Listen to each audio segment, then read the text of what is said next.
yourself when you're ready, and if everyone else can please mute. Okay, well, my name is Kate Hutton, and I used to be a seismologist at Caltech before I retired. And at one point in the first shakeout, the first California shakeout exercise, which we were doing for cameras, right? And we had sound effects and everything. It was pretty cool. And they said, after the shaking was over or the sound stopped, they said, well, you know, you have some information. This is your assignment. You have some information to give out to the public, but there's no phones and no internet. What are you going to do?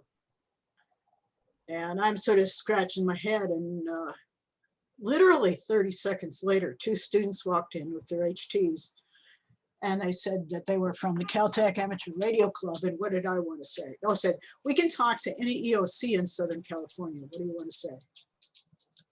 So I'm like, okay. So I grabbed a piece of paper and, you know, never heard of a radiogram, but I just sort of, you know, wrote down that magnitude and so forth. And they relayed it to the club station, and the club station was on a net that covered all the EOCs in Southern California. It was the, I forgot what it's called, but it was on SCRN. And after that, I thought, you know, well, I've been sort of on the thinking about a ham license since I was like in college, but never figured I had a time to do it. So I better go ahead and do it, right? So I got my ham license, and then I'm scratching my head, and I said, they didn't ask me to learn code, right? That's weird. So I learned code, and I got involved in the traffic nets. And I've been on the Southern California traffic net for, well, since a few months after I got my license, struggling along with slow CW. And then I got involved in CW Academy and got a little bit more proficient. I do traffic on voice nets for the local nets, the local CW nets. RN6, which is the Region 6 net, covers California, Nevada, and Hawaii, actually, which is a joke. And I also do WinLink and the digital traffic net, which is the old Pactor network, which is still active. And so what I'm gonna do today is just briefly go through, you know, some of you are pretty familiar with radiograms. I know that, Clara, for example. But if you're not, you'll learn something, and if you are, don't snore, okay? Let's see.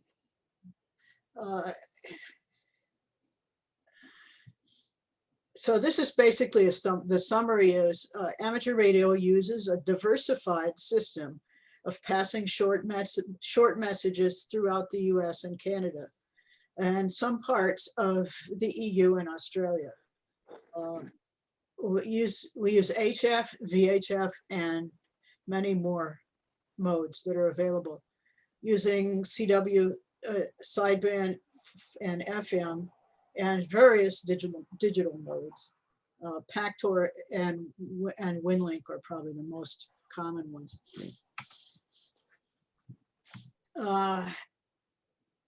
And the success for this depends on partly that we use a standardized message format so that everybody who participates, once they learn the format and the procedures, well-defined procedures, they're able to slide into any slot that it's available, you know, that needs to be filled with the skills that they have. There is pretty much standardized training.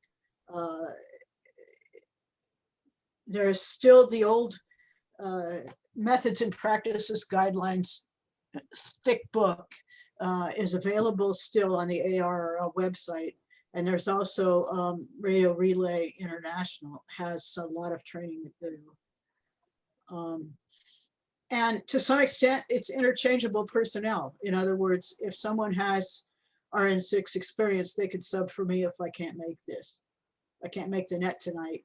Like, for example, I managed to get a net control for the Southern California net at 7 o'clock this evening, that so that somebody that I had taken for them, and they can just walk in there and do it.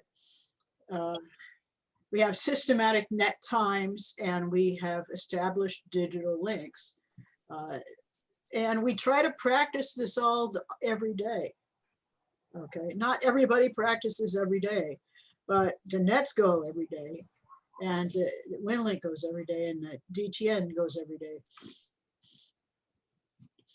Historically, traffic handling was pretty much synonymous with the ARRL. If you look at the title, American Radio Relay League, got that name because Hiram Percy Maxim wanted to buy a tube from somebody, and he couldn't get him on the radio, so he got somebody to relay a message to him. Okay, and that sparked the idea of having an organization that's job was to relay messages, and that's where we all came from. The net structure as we have now originated in 1949. Before that, it was pretty much a straight line series of, they called it, oh,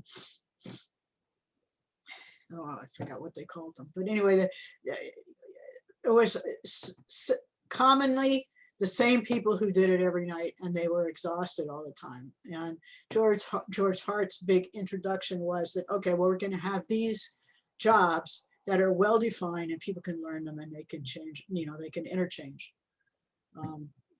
And it did remain important in public service until the internet became popular. And pretty much every ham knew how to format and pass a radiogram. And I don't think that's any, I don't think that's true anymore, but we try to send welcome to amateur radio messages to as many people as we can who just got their license.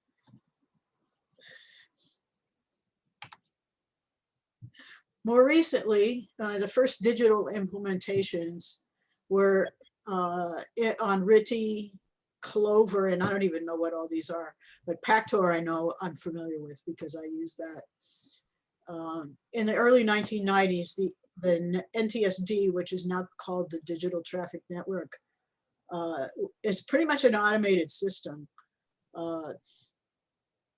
for the major relay stations. In other words, I have a bunch of traffic that I need to send going to anywhere in the US or Germany or wherever.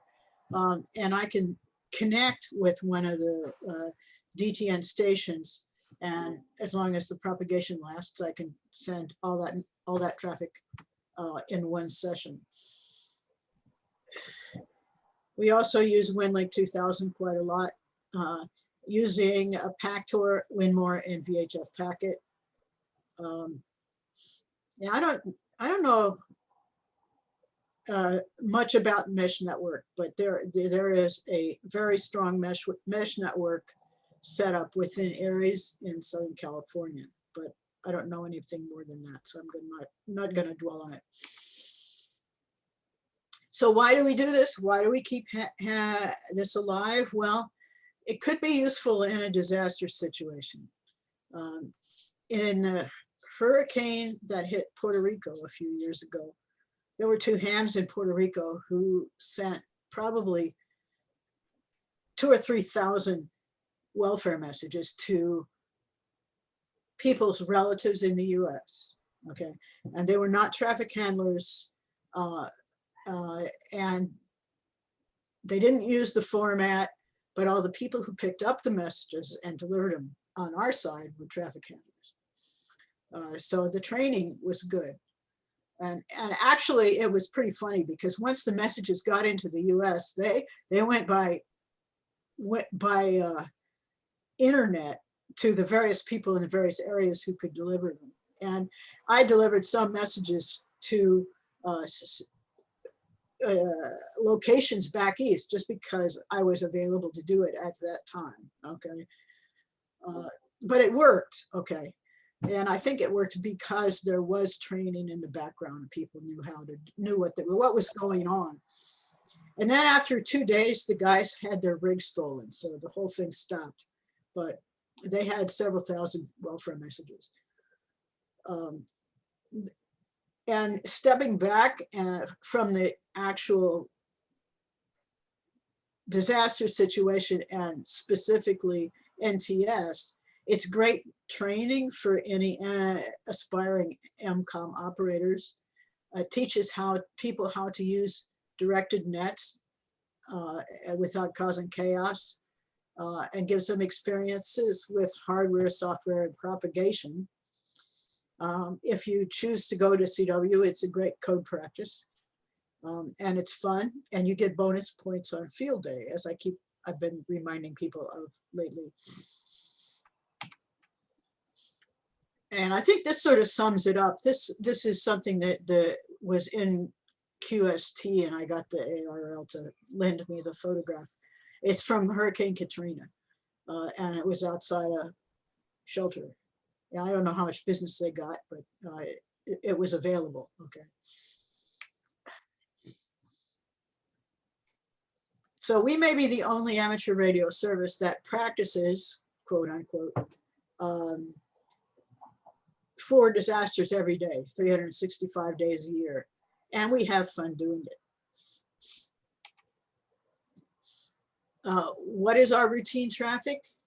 Probably the bulk of it is welcome to amateur radio, something like that. So we go through the, every day, we go through the new ULS listings, and we try to look up as many phone numbers as we can. We don't send traffic that doesn't have a phone number, because the people who have to deliver are complaining about it. So maybe half to 2/3 of the new hams get a message.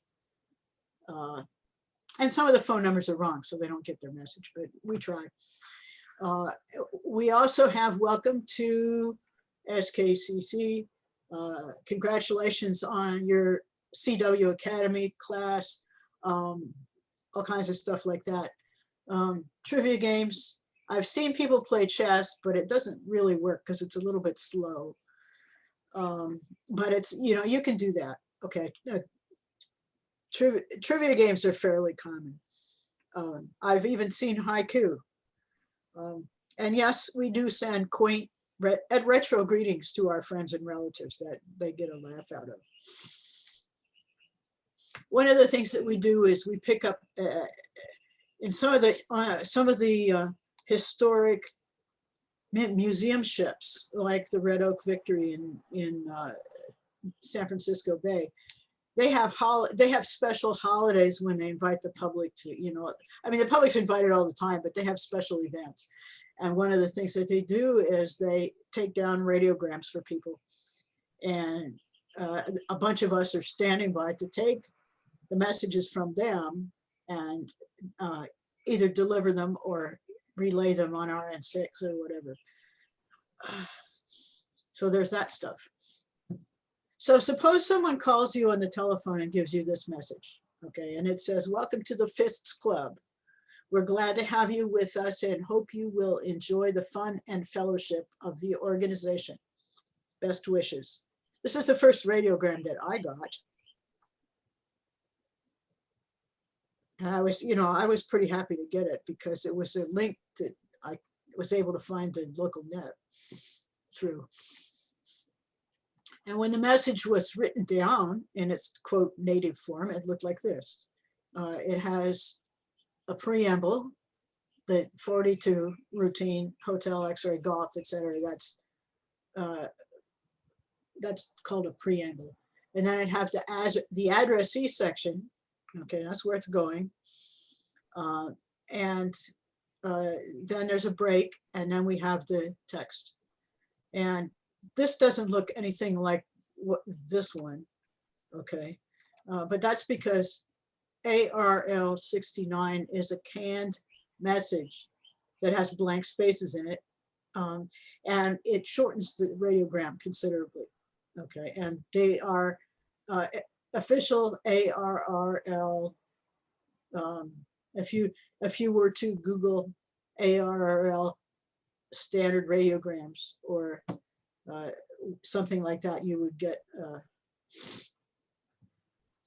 numbered radiograms. You get a complete list. And then you have another break, and then you have the person that originated the message. And in this case, well, the person who's actually signing the message.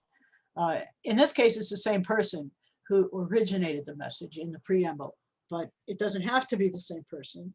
If you wanted to send a radiogram to somebody, say, but you didn't really know how to format it, you could give me the message and I could write it out and send it. And my call sign would be in the first line, and your call sign would be in the last line. So how does the message did that particular message get from Michigan to Pasadena? Okay. Well, first of all, Michigan's in region 8.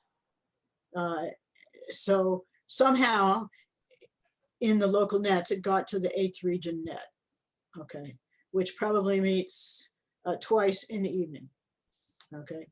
One for incoming messages, or one for outgoing messages and one for incoming messages.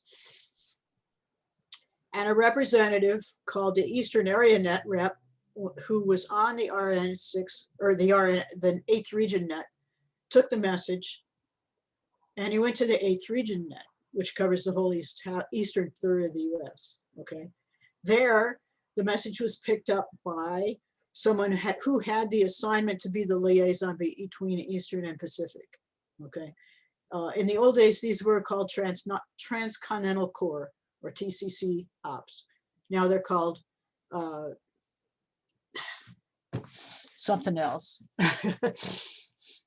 IATN, Inter Area Traffic Network operators. So the IATN op for Pacific would go to the Pacific Area Net. And on the Pacific Area Net, he would get in contact with the 6th region representative who would take the message. And then the 6th region op might go to one of those 3 nets down there, the Southern California CW, Southern California VHF, or the Los Angeles net, and give it to somebody. And then that person would call me, or in my case, they called on the phone and said you had a radiogram. And I go, oh, wow, thanks. So that's cool. This is a map of where the areas and regions are. The regions are a little different than the call sign regions. Like, for example, 7 is split into region 7 and region 12. And Nevada's landed in California for some reason. But we're all familiar with this, and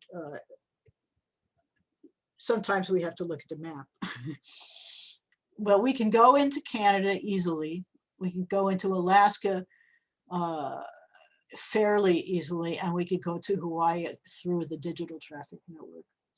And when we have sunspots, we might be able to do it on CW. We are also able to get to Germany through the digital traffic network, and Australia. Generally, the nets are operating in cycles. For example, region 6. Well, we would have a section net first. That we would have the Southern California nets at 7 p.m. Okay. Region net at 7:45. Okay, that's RN6. Area net, which would be the Pacific Area net, at 8:30. Region net again after that, and then theoretically there would be a section net, but then another section net, but we don't usually do that because it's very late. We can't call people then anyway. It's too late. And outgoing traffic will flow up at the beginning of the cycle and down at the end. Okay. And then, as I mentioned, the IATN operators carry traffic between the area nets. Originally, there were 4 cycles in a day, every day. But we don't have that much traffic and we don't have people to fill. So we really only have the evening cycle and some of cycle 2, which is in the early afternoon. Traditionally, cycle 2 is sideband and cycle 4 is CW. But that may be fairly recent, I'm not sure. The section and local nets, such as the Los Angeles net or SCN, are considered to be training nets where we will slow down as low as necessary to allow the people to pass the traffic. And any interested ham who has the mode is more than encouraged to participate. And some of the people that we have brought up this way are sitting here in this conference right now. The SCN CW net requires maybe 15 words per minute, but we would go slower if they couldn't manage that. RN6 and Western area net require more skills and CW speed.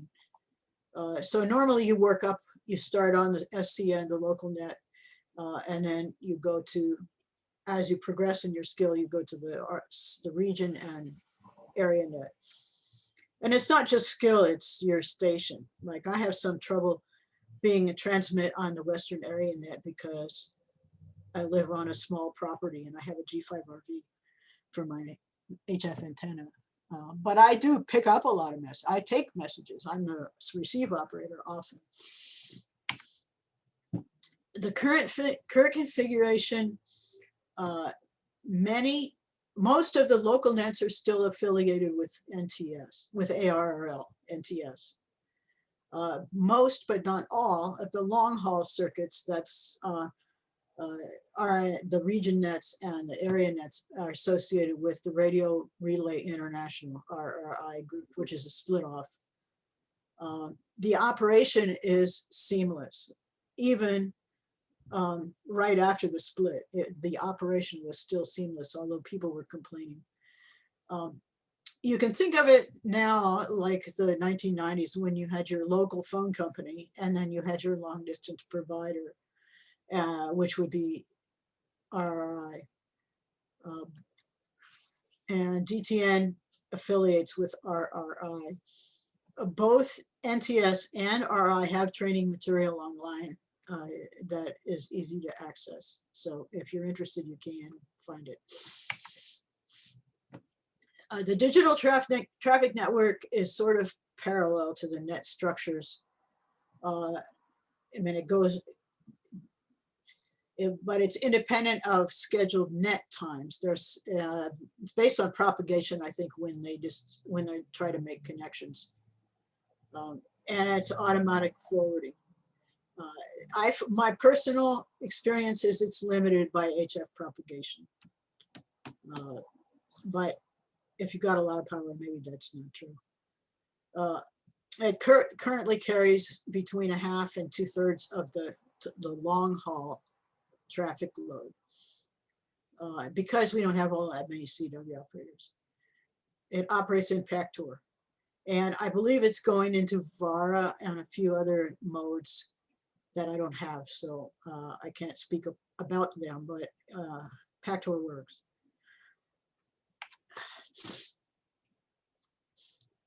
And we try to be expanding our local affiliates to groups like REACT and CERT, Map Your Neighborhood, these kind of people who might be a source of health and welfare messages in the case of a disaster. And we use WinLink quite a bit. WinLink is, a lot of people think WinLink is a cheat because it involves the internet. You can use it completely without the internet. You can have it peer-to-peer WinLink.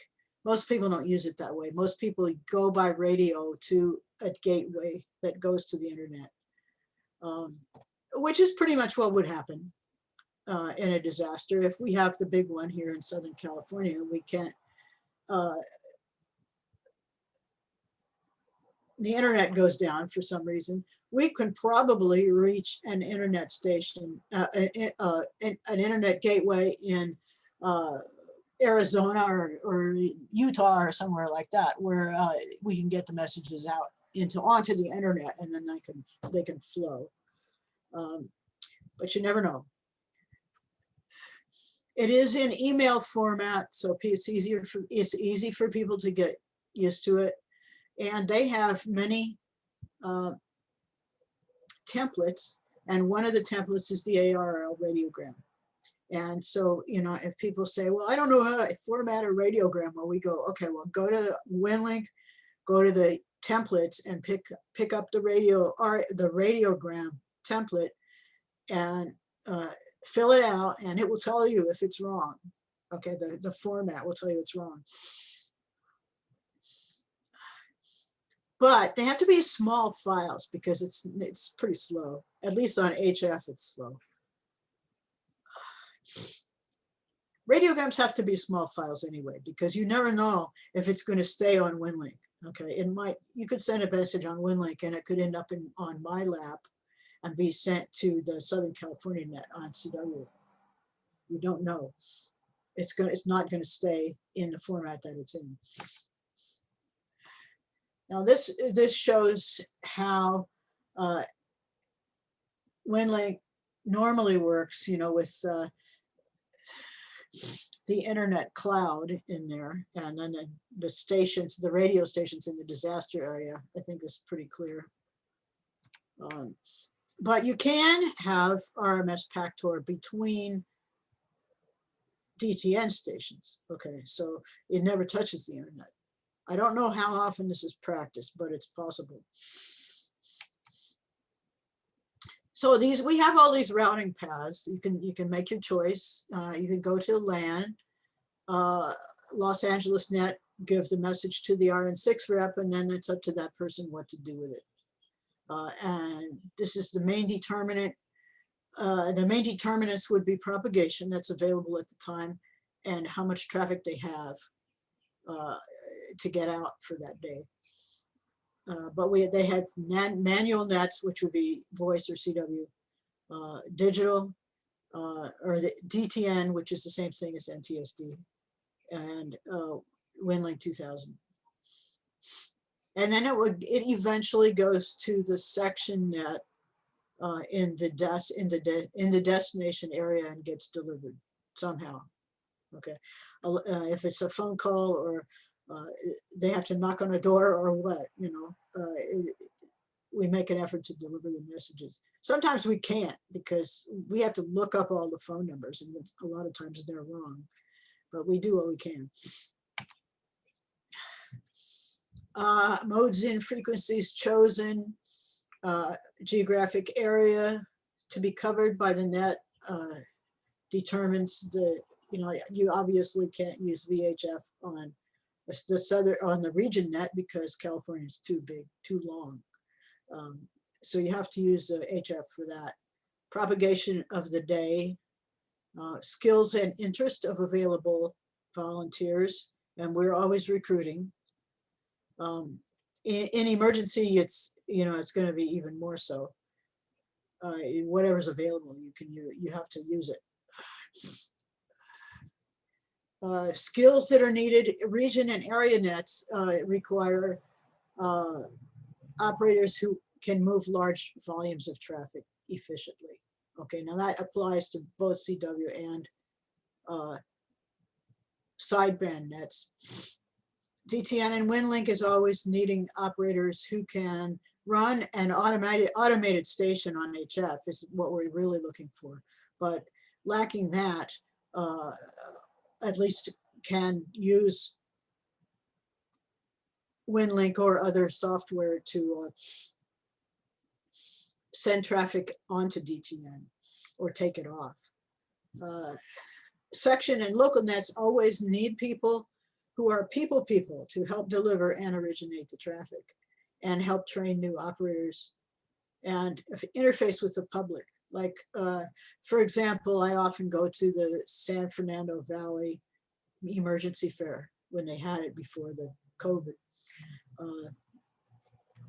I would accept and pass radiograms from there, but most people were not interested. They just wanted to come by and say hi. Okay, radiogram format, the 4 parts: preamble, addressee section, text. You know that saying about, say it in 25 words or less? Okay, that's radiogram. And for some reason, the ARL originally didn't put a space for the signature station on there, so we put it in right below the text. The preamble needs to have a number, and that number belongs to is up to the person sending the radio, the originating station, or called station of origin, whose call sign is in the preamble. I personally use, I go from January 1st all the way to January 1st with sequential numbers, but some people don't. Some people change every month. The precedence is basically either routine, health and welfare, okay, priority, and emergency. And I've only seen, I think, 1 priority message that was passed. But 99.999% of the traffic is routine. Handling instructions, there's a whole list of handling instructions. One can be deliver the message on this date, and that's usually a birthday greeting, okay, or something like that. It can be HX echo, ask for a reply. HXC means send a radiogram message back saying whether or not the message was delivered. Okay, you could use that if you've tried before, for example, and nothing happened. Check is the total number of words in the text, and a word can be an English, a language word, or it could be an abbreviation like Romeo November 6, or something like that, or it can be figures. And a place of origin is the place where the person sending the messages lives. It's not the person's, not the station of origin, but like, for example, Judy in Duarte asked me to originate a radiogram. Now she actually originates her own, but if she were to ask me to do it, my call sign would be under station of origin, but Duarte would be under the place of origin. Okay, time filed is not used all the time, but in an emergency it would be probably a good idea to put it in. And a date and time. The date should be Zulu, if possible, or if it's not Zulu, it should say so. And then we have below that, we have the addressee section, which I've covered up with print there. And that would be person's name, call sign if there was one, address, town, state, zip, and telephone number, or email address, or both. Then there's going to be the text. Your message is, thank you for sending me initial alpha radiogram 73. Okay. And then down here at the bottom, underneath the dotted lines, it's going to be Judy, W6JAB. So here's an example of a radiogram. This is number 4898, comes from me, and it requires me to ask for a reply. Okay, that's the HX echo. There are 18 words in the text, and it comes from Pasadena, California, and it was on September 30th. Okay, and it's going to this guy in Washington State who happens to be a DTN hub station. So I don't really need to have all of his address information in there. Okay, then there's a break. Okay, and the text is monthly trivia. And if I were passing it to somebody by voice, I'd go at this speed too, because I want to make sure they write it down. Monthly traffic trivia question. Initial X-ray. Who is Bobak? I spell Bravo, Oscar, Bravo, Alpha, Kilo. Ferdosi, I spell Foxtrot, Echo, Romeo, Delta, Oscar, Whiskey, Sierra, India. And what is unusual about his hair? I spell Hotel, Alpha, India, Romeo. Query. There's no question mark. It's a query. It's the word query. 7-3. Break. That's text right there. And then I put my signature on it. Any questions so far? Nope. I'm not looking at the chat. I probably should. There's one question about a BBS forwarding a radiogram into the DTN. Who would assist me to set this up? BBS. I don't know if that's active anymore, actually. Okay. I think if probably what you should do is learn how to format it in WinLink and send the WinLink message to a DTN hub station. Okay. It's pretty easy to do. Okay. And that's all the questions in the chat for right now. I don't think those BBSs exist anymore. Okay. But you know, theoretically, it could happen. Yes, they do. They do. Okay. Yes, Would you like to Phil answer the question then? there's a rather active set of them in the San Francisco Bay Area, South Bay. The County of Santa Clara operates them for the purpose of emergency communication. So they run JNON. Do they interface with the NTS? That was the question. Could they do that? They could. They used to. Okay. Okay. I don't personally know anyone who does it now. Okay. The question was mainly aimed at, is there someone on the DTN side who can tell me what I need to do? And what part of the country do you live in? It's the San Francisco Bay Area. Okay. AG6QCQ, wait a minute, AG6QC, I think. Wait a second. He is the area hub station. Okay. So get in touch with him and Yeah. we can work it out. Thanks. He accepts a lot of modes. I use Pactor, but he accepts a lot of other modes besides that. There's also a question of finding the frequency for WinLink over HF, RDOC. Where would you look for that?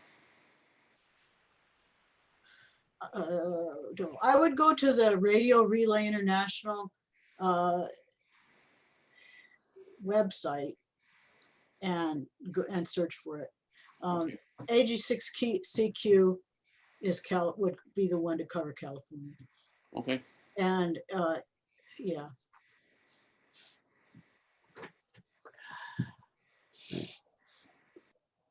I can send, if you email me, I will send you that information because I have it. I just can't pull it up while I'm looking at the slideshow. K6HTN at ARRL.net. Anybody else? That's all from the chat for now.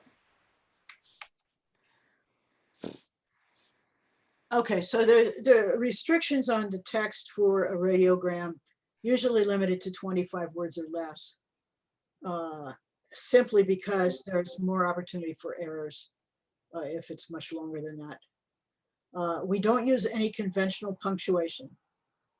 Sentence separator, which is X, or initial X-ray, question mark is spelled out, query, a dash or hyphen is spelled out, and each counts as a word in the check. Words can be words, initials, figures, or mixed groups, and are usually written in lines of 5 groups for easy counting. Because if you send me a radiogram, say on voice, and this check says it's 24, and I count up the words that I've copied down and it's 23, then I know I'm missing something. Okay, so then I can say, okay, let me read it back to you at speed, and you can tell me what's wrong. See what I'm saying?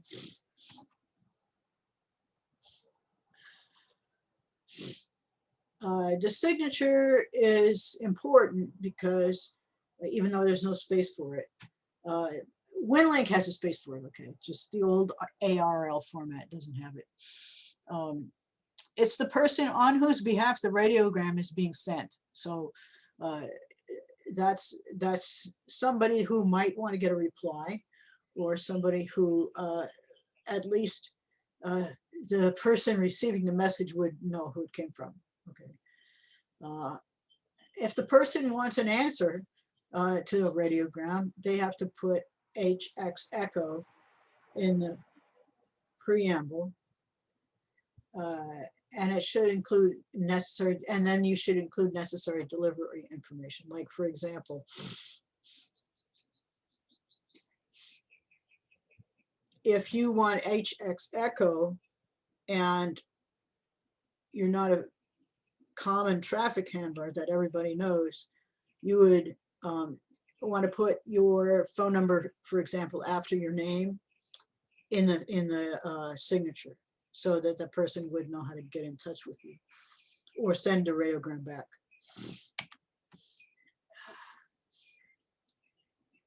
Okay, so measures that we use to keep to distinguish between voice relay of radiograms and the game of telephone, which we all played when we were kids, I'm sure. The object was to find out what, if you whisper into a circle of kids, right, one to the next and find out what the message was at the end, it's always totally different than what you sent initially.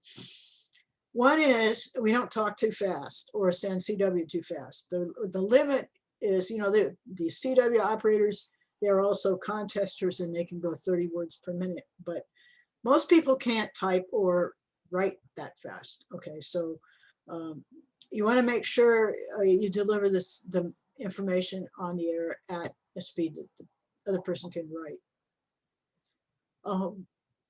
The common formats and procedures that we have, they sound silly and picky at times, but they do allow the receiving station knows what to expect. So it's easy to know when there's a problem, and it's easy to fit everything together. We use procedural words, like, for example, Ferdosi.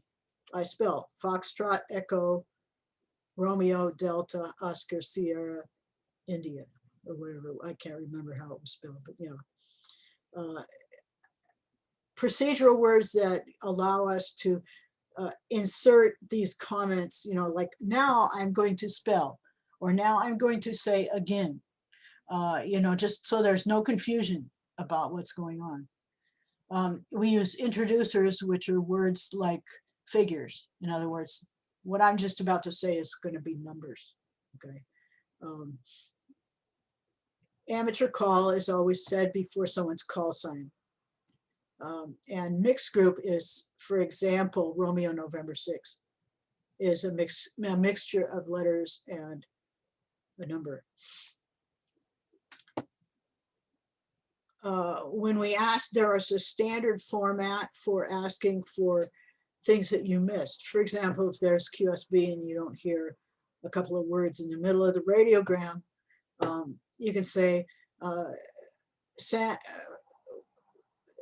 again between, and then you say the last word you got before the whole, and then the first word that you got after the whole, and then the person will fill in that gap.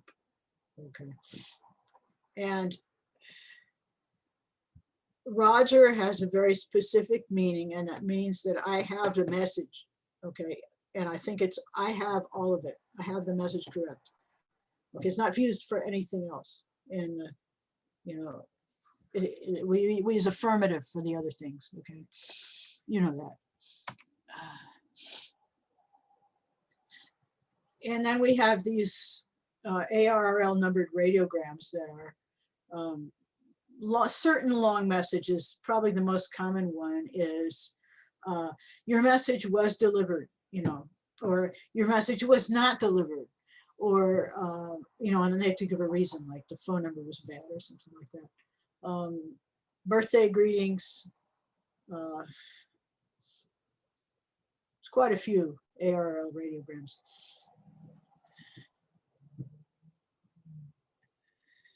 And actually, if you want to know what they are, if you just Google ARRL numbered radiograms, you'll get several choices to look it up.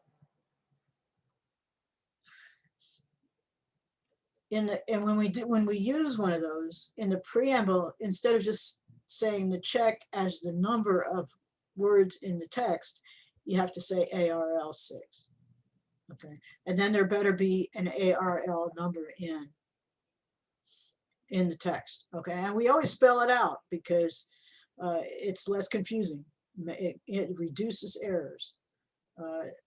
ARL 60, I spell SIXTY. 9, I spell November India November Echo. Fists, I spell Foxtrot India Sierra Tango Sierra Club. By the way, if you have new hams and they're struggling with the phonetic alphabet, doing traffic is a good way to get through that. Famous ones. 46, greetings on your birthday. 47, your message was delivered. 50, greetings. All it is 50 is greetings by amateur radio. They had to try hard to get that one shorter than the actual message. ARL 51, greetings by amateur radio. This message is, blah, blah, blah. 67, your message number, blah, undelivered because blah.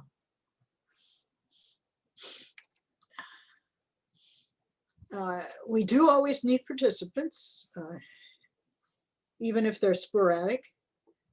We need delivering stations. We need net participants, and we need delivering stations. Digital relay stations that can take traffic and put it onto the DTN network.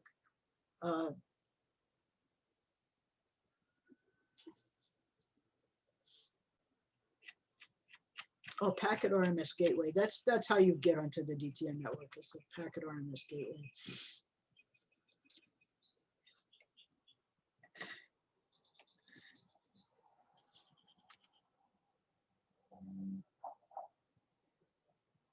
Net control stations. Net control, this is a very good way to get a lot of good practice being a net control station. The person maintains order on the net, makes the traffic list, in other words, in what order is the traffic passed, matches the traffic with the receive stations, decides the best order to pass the traffic, considering time constraints, especially for liaisons to other nets, available off-frequency options. There's a guy on the Southern California net that I often get sent off frequency to 2 meters CW, just because it doesn't take up net time. Excuse me. Propagation issues, he has to be considered as well.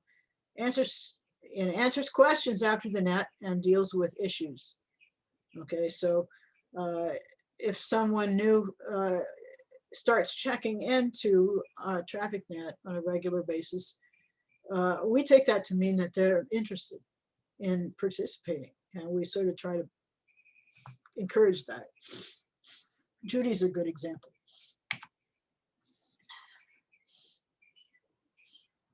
We often need liaison stations between nets. For example, between Southern California net or the Los Angeles net to RN6. And we seriously need liaison stations on RN6, which is a CW net, to the Western area net, because there's one guy that is Region 6 transmit all the time. Mainly because he has a nice amplifier, but he could use a break. There's also a position called net manager, who makes sure that there's a net control for every scheduled net, and subs or arranges sub if needed, keeps up the statistics, and makes a monthly net report to somebody. If you're on Los Angeles net or Southern California net, you would send that to your section traffic manager, which would be me. And that there's one or no section traffic manager for each section. Okay, some sections don't have one. CW operators are always needed to be net controlled, net manager, liaison, etc., etc. To get involved, there's background information that, you know, the Radio Relay Organization publications has a lot of training material, which is very good. And I also, before I finalized this presentation, I Google searched, I searched YouTube for a radiogram training, and there's quite a few videos out there that give information on how to do that. Listen to the nets, even if you don't check in. Listen to the net and try to figure out what's going on.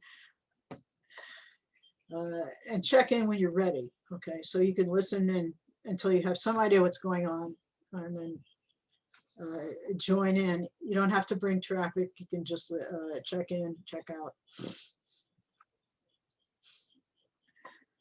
And then find somebody that you can ask questions of.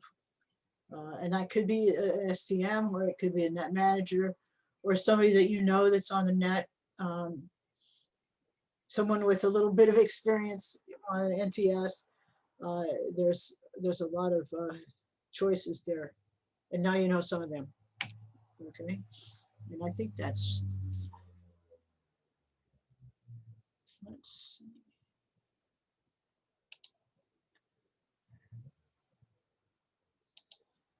How do I get out of?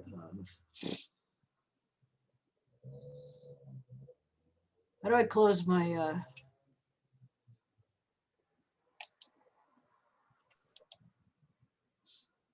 If you just go to stop sharing screen, it'll just be no problem at all. There should be a red button on your Zoom window. Very good. There we go. There you go.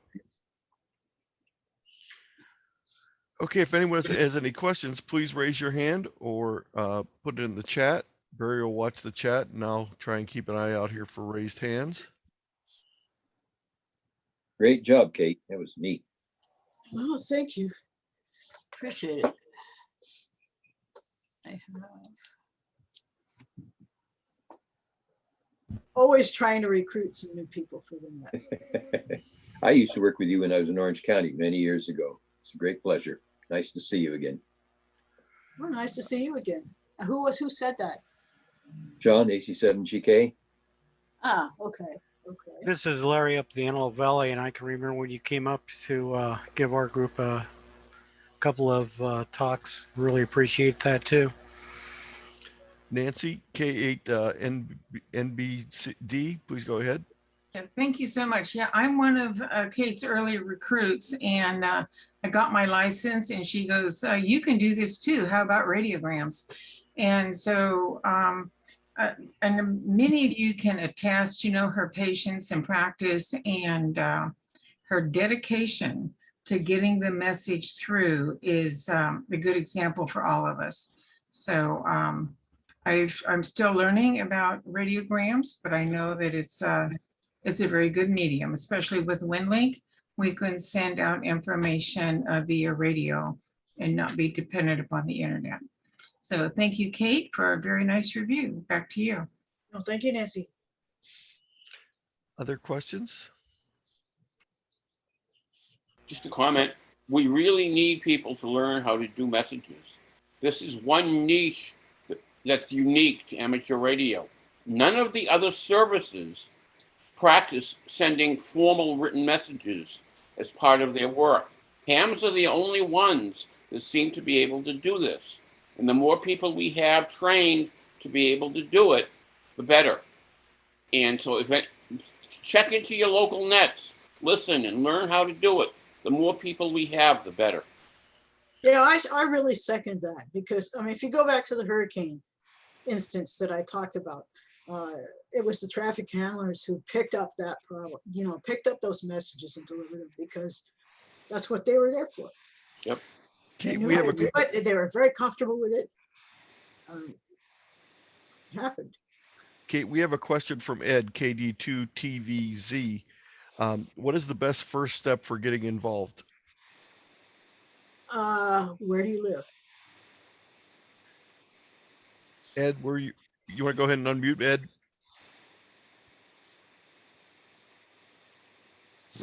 He's still muted there, or he's typing.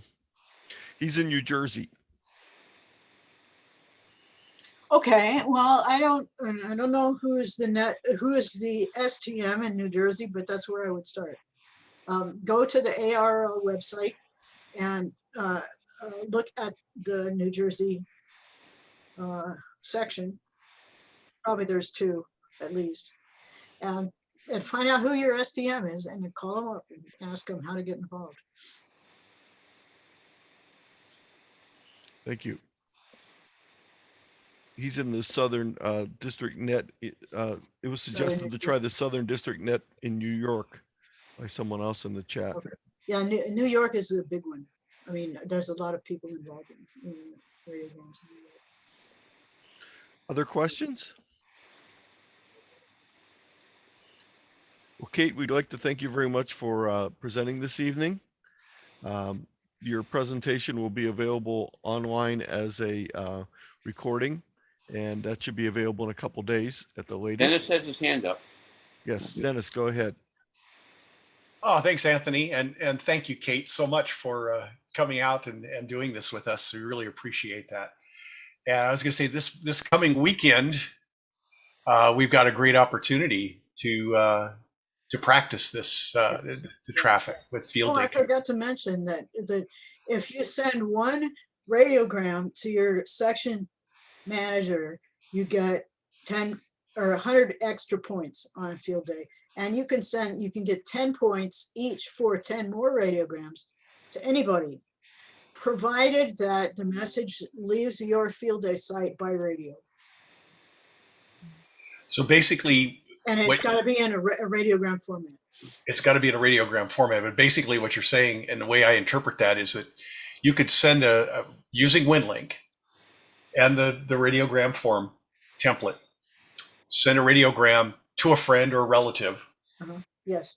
And it would go to the gateway, the RMS gateway, and would be routed through the internet at some point, either through RMS or CMS. I mean, that doesn't really use the NTS because it doesn't use the delivery people that are involved, but it would qualify you to get your 10 points.